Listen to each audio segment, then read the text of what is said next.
Hi friends, welcome to my channel. మీరు మొదటిసారిగా నా వీడియోస్ చూస్తున్నట్లయితే తప్పకుండా లైక్ చేయండి, షేర్ చేయండి, సబ్స్క్రైబ్ చేయండి.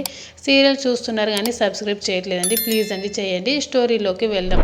కార్తిక్ దీప పనిచేస్తున్న హోటల్కు వచ్చి టిఫిన్ చేస్తాడు. సాయం ఏదైనా కావాలంటే అడగమని చెప్తాడు. కానీ దీప మాత్రం కోపంగా వద్దని అంటుంది. నువ్వు వద్దనుకున్నా నేను మాత్రం నీ శ్రేయోభిలాషిని. నీకు ఇష్టం ఉన్నా లేకపోయినా నీకు నేను సాయం చేస్తానని అనుకుంటాడు. జ్యోత్స్న దగ్గరకు సుమిత్ర వస్తుంది. తనని ఎందుకు అర్థం చేసుకోవడం లేదని తల్లిని అడుగుతుంది.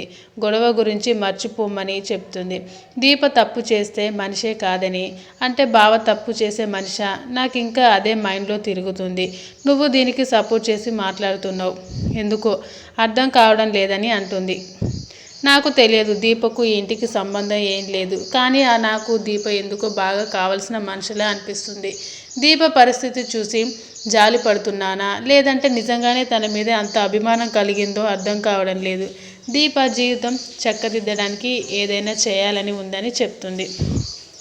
నువ్వు చేసింది సాయం అనిపిస్తుంది, కానీ బావ చేస్తుంది సాయంలా అనిపించడం లేదని అంటుంది. దీప మీద నాకు కోపం లేదు, ఇంత జరిగిన తర్వాత తను అంటే ఏంటో నాకు బాగా అర్థమైందని జ్యోత్స్న చెప్తుంది. నీకంటే ఎక్కువగా దీపను సపోర్ట్ చేస్తున్నా అని ఫీల్ అవుతున్నావు. నువ్వు నా కన్నా కూతురివి కంటే నాకు ఎవరు ఎక్కువ కాదు, కానీ దీప కూడా నాకు ముఖ్యమే. అలా అని దీప కన్నా కూతురు కాలేదు కదా.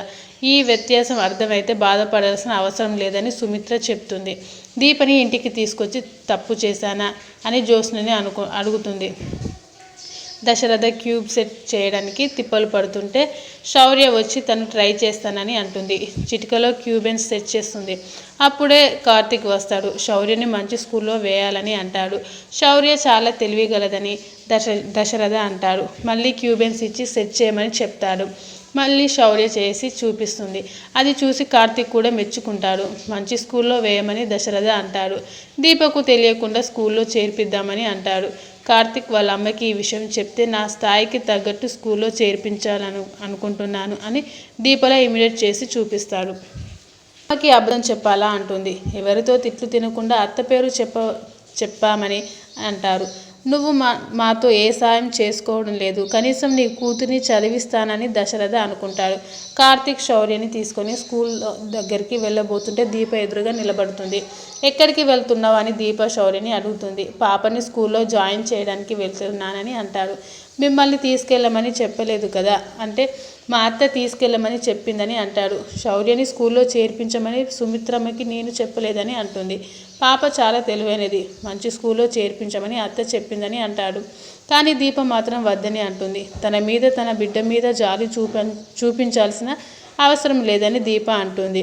అదంతా పారిజాతం కిటికీలోంచి చూస్తుంది. నాకు అలా అనిపించడం లేదు. వాళ్ళిద్దరికీ చూస్తుంటే వాళ్ళిద్దరికీ పెళ్ళై 6 ఏళ్ళు అయినట్టు, శౌర్య వాళ్ళిద్దరికీ కూతురు అయినట్టు ఉందని పారిజాతం జ్యోత్స్నని రెచ్చగొడుతుంది. నువ్వు ఇలాగే చూస్తూ ఉంటే ఇద్దరి మెడలో దండలు మార్చుకొని ఏదో ఒకరోజు కనిపిస్తారని అంటుంది. భావనని తక్కువ చేసి ఎవడో మాట్లాడితే తట్టుకోలేకపోయావు, తనని నువ్వు కూడా వాడిలా మాట్లాడితే ఊరుకోనని జ్యోత్స్న చెప్తుంది.